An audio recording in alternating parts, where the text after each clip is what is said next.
Dear students, हम brand के बारे में पढ़ रहे थे, ब्रांड और ट्रेडमार्क के बारे में। अब हम देखते हैं कि ब्रांड के लाभ क्या हैं। ब्रांड के लाभ जो हैं वो उत्पादकों को होते हैं, उपभोक्ताओं को होते हैं तथा मध्यस्थों को होते हैं। तो सबसे पहले हम देखते हैं उत्पादकों को ब्रांड के निर्धारण के क्या लाभ होते हैं। सबसे पहला, उत्पादकों को संस्था की ख्याति उनकी बढ़ती है। उत्पादों की छवि एवं ख्याति का निर्माण होता है। उत्पाद श्रृंखला का विस्तार करने में सुविधा होती है। वह उत्पाद को पृथक पहचान बनाता है।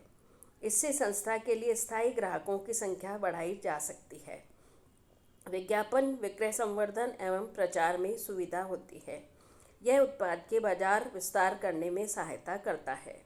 यह संवर्धनात्मक लागतों को चलाने में भी घटाने में भी योगदान देता है। इसमें उत्पाद की मूल्य प्रतिस्पर्धा कम हो जाती है। मध्यस्थों को आसानी से माल प्राप्त किया जा सकता है। मध्यस्थों के शोरूम और दुकान से आसानी से उत्पाद सजावट के लिए स्थान प्राप्त किया जा सकता है। ब्रांड का पंजीयन करवाकर संस्था के वैधानिक अधिकारों को सुरक्षित किया जा सकता है। एंड लास्ट, ब्रांड की प्रसिद्धि लाभों में आशातीत वृद्धि, यानी लाभों में आशा के अनुरूप या आशा से अलग ही उसकी वृद्धि की जा सकती है। इसी तरह से जब उत्पादकों को जो लाभ होते हैं, सेकंड हम उसमें देखते हैं मध्यस्थों को क्या लाभ होते हैं। मध्यस्थों को ब्रांड युक्त माल बेचने में कम समय और श्रम लगता है। ऐसे उत्पाद के भंडारण एवं विक्रय में जोखिम कम होती है। उत्पाद की स्थायी मांग उत्पन्न हो जाती है। संस्था के विज्ञापन में सुविधा होती है। शोरूम या दुकान पर उत्पाद के सजावट की सुविधा मिल जाती है। इससे बाजार नियंत्रण में सुविधा होती है तथा बाजार भाव बना रहता है, यानी मूल्यों में स्थिरता रहती है। उपभोक्ता उत्पाद के मूल्य के लिए सौदेबाजी न्यूनतम होती है और सौदेबाजी कम हो जाते हैं, यहाँ तक कि बंद भी हो जाती है। इसी तरह से मध्यस्थों को जो जैसे लाभ होते हैं, उसी तरह से उपभोक्ताओं को भी लाभ होते हैं।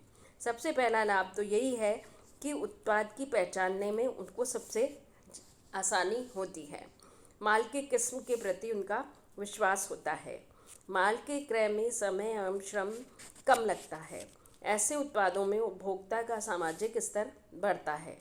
वैधानिक अधिकारों की सुरक्षा होती है।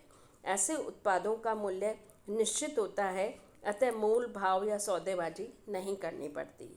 एंड लास्ट, अन्य उत्पादों के मूल्य से तुलना करना संभव हो जाता है। तो ये हमने देखे कि ब्रांड से उत्पादकों और मध्यस्थों और उपभोक्ताओं को क्या लाभ है। जब लाभ होते हैं तो कुछ हानियाँ भी होती हैं। तो ब्रांड की हानियाँ क्या हैं?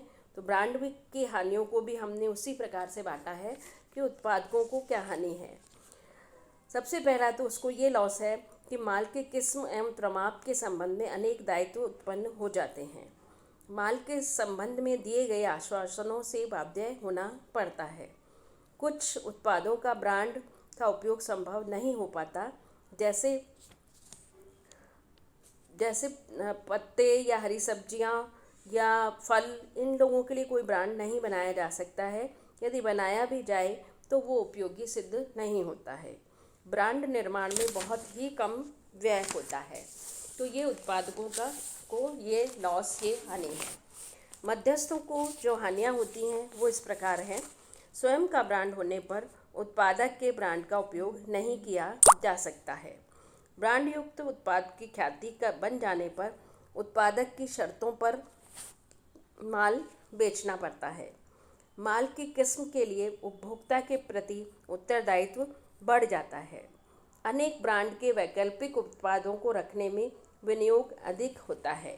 स्वयं का ब्रांड रखने पर अधिक व्यय होता है।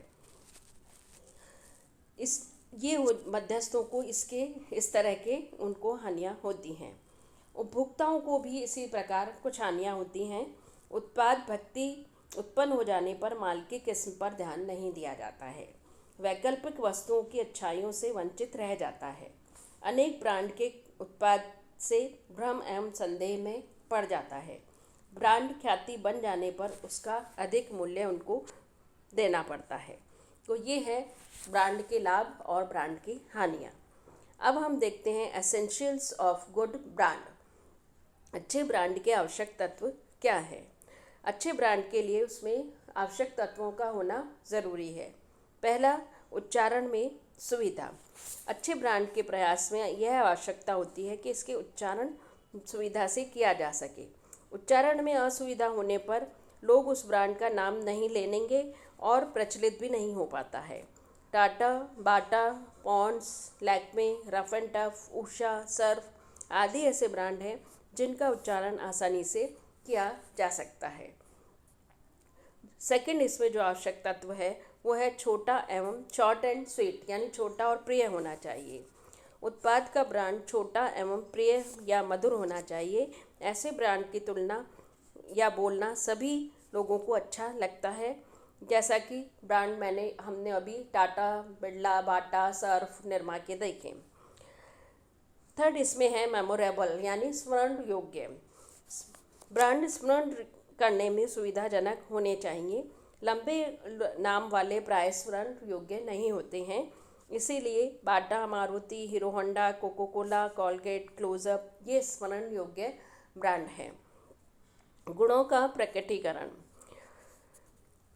जितनी भी आपकी प्रोजेक्ट की क्वालिटीज़ है उनको भी प्रकट किया जाना चाहिए, ऐसा ब्रांड होना चाहिए। ब्रांड उत्पाद के गुणों को भी प्रकट करने वाला होना चाहिए। जैसे सर्फ, गुड नाइट आदि ऐसे ब्रांड हैं जो उत्पाद के गुण को भी प्रकट करते हैं। फिर इसमें आता है हिंट्स प्रोड्यूसर, उत्पादक का संकेत। ब्रांड उत्पादक के नाम पर संकेत देने वाला भी हो तो सोने में सुहागा। इसमें ब्रांड संस्था दोनों ख्याति करनी पड़ती है। जैसे HMT, DCM, बाटा, टाटा, गोदरेज ऐसे ब्रांड हैं जो उत्पादक के नाम का संकेत भी देते हैं। फिर इसके बाद आता है मौलिकता, यानी ओरिजिनलिटी। मौलिकता या ओरिजिनलिटी जो है वो ब्रांड जो है वो मौलिक हो, वो किसी दूसरे से नकल किया हुआ नहीं होना चाहिए, किसी भी अन्य ब्रांड से मिलता जुलता नहीं होना चाहिए। जैसे ओनिडा, निरमा, उपकार, मर्फी आदि नाम मौलिक कहे जा सकते हैं, जो कि नए हैं और सुनने में भी अच्छा लगता है। फिर आता है संवर्धन में सुविधा। संवर्धन में सुविधा में ब्रांड ऐसा होना चाहिए जो विज्ञापन, विक्रय, संवर्धन, प्रचार कार्यों में सुविधाजनक हो। फॉर एग्जाम्पल, एयर इंडिया का स्वागतुर महाराजा का चित्र, देना बैंक का नाम, जीवन बीमा के हाथ वाला प्रतीक चिन्ह आदि सभी देखने और सुनने में अच्छे लगते हैं, मानो इनकी सेवाओं का विज्ञापन ही कर रहे हों। तो इसलिए चित्रों के माध्यम से भी हम इसको अच्छे तत्वों में ले सकते हैं। फिर इसमें आता है अन्य उत्पादों के लिए उपयोगी। ब्रांड ऐसा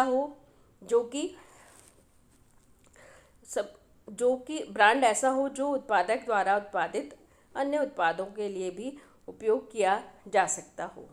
इसके बाद हमारे आता है वैधानिक सुरक्षा योग्य। ब्रांड ऐसा होना चाहिए जो वैधानिक रूप से ट्रेडमार्क के रूप में पंजीकृत करवाया जा सके, अतः वह दूसरों से मिलता जुलता नहीं होगा और यह अश्लील, भद्दा या अपमानजनक या धार्मिक भावनाओं के विरुद्ध नहीं होना चाहिए। इसके लिए trade and merchandise marks act 1958 की आवश्यकताओं के अनुरूप उसको होना चाहिए। इसके बाद हम लेते हैं इकोनॉमिक, यानी मितव्ययी होना चाहिए।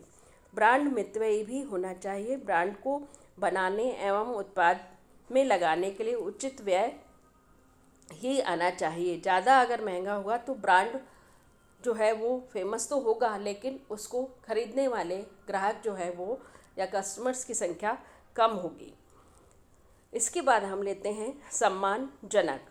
सम्मानजनक का मतलब ब्रांड संस्था के उत्पाद के सम्मान या ख्याति या छवि को बनाने के लिए या निखारने में योग देने वाला होना चाहिए।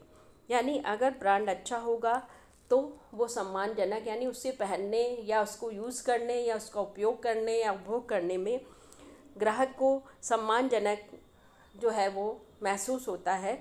इसलिए ग्राहक आपका ब्रांड ऐसा होना चाहिए जो कि सम्मानजनक हो और लोगों में प्रचलित हो।